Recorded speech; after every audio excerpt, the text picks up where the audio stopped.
2018년 기준 70.4세였던 건강 수명을 2030년까지 73.3세로 연장하겠다. 정부의 국민 건강 증진 계획에서 높은 흡연율과 폭음이 언급됐고 곧 담뱃값과 술값 문제에 대한 질문과 답변이 이어졌습니다.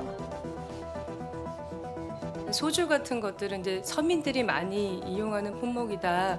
이런 논란도 있어서 연구를 먼저 진행하고 주류 증진 부담금 부과의 경우 해외 사례를 먼저 살펴보겠다며 가격 인상엔 일부 선을 그었지만 담뱃값엔 단호했습니다. OECD 평균은 담뱃값 하나당 7달러, 근데 우리나라는 한 4달러. 담뱃값을 이제 올리겠다 이런 이제 정책적 목표인 거고요. 우리나라 담뱃값이 저렴하다. OECD 평균에 미치지 못하는 것은 맞습니다. 그런데 가격 저렴해서 올리겠다는 것이 아닌 건강 증진을 위해서입니다.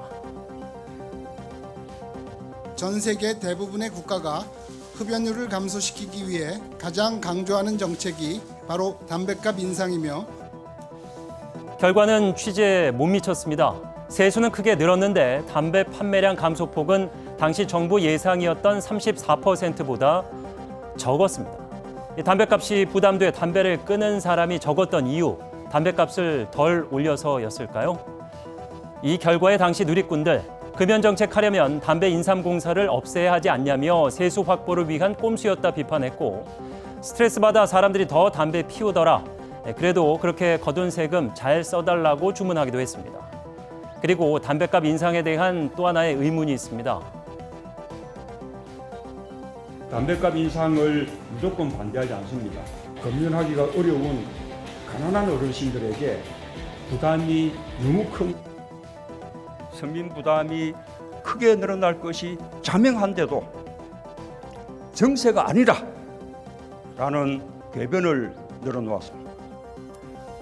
또 대선 후보 시절에는 담뱃값을 한꺼번에 인상한 건 서민 경제의 횡포라며 담뱃값 등 간접세는 내리고 직접세는 올려야 한다고 주장한 바 있습니다. 그리고 문 대통령만의 발언에 그치지 않습니다. 저희들이 집권하면 담배세를 인하하려고 합니다. 서민들 위해서입니다. 이제 와서 내리자는 발상은 자신들이 내세웠던 담배세 인상 명분이 모두 거짓말이었음을 실토하는. 그래서 담뱃값은 왜 선거철엔 서민 기호 식품이었다가 그때가 아니면 국민 건강에 절대 원흉인지 묻지 않을 수 없는데요. 흡연과 폭음이 건강에 안 좋다는 사실 모르는 사람이 어디 있겠습니까? 그런데 왜 힘든 지금인가 묻고 있습니다.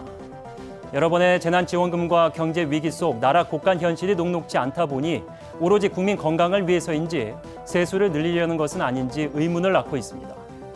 그런데 정 총리, 정부는 담뱃값과 술값 인상 계획에 대해 고려한 적도 없다고 논란 진화를 위해 나섰습니다.